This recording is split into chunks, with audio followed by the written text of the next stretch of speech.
হাফেজিয়া মাদ্রাসার ছোট ছোট ছাত্রদের দিয়ে হাট কালেকশন ও চাউল সংগ্রহের জন্য বাড়ি বাড়ি পাঠায়, এ বিষয়ে ইসলাম কি বলে? জেনা এগুলো ঠিক নয়।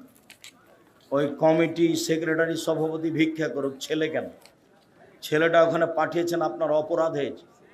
জামিয়া সালাফের শিক্ষক আদায় করতে যায় না, জামিয়া সালাফের ছাত্র তো বহুদূরের কথা, শিক্ষক আদায় করতে যায় না।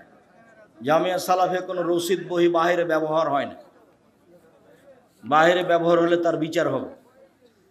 আপনাকে নিজে জামিয়া সালাফে গিয়ে টাকা দিয়ে রসিদ নিয়ে আসতে হবে, হিসাব রক্ষকের ঘরে ঢুকে।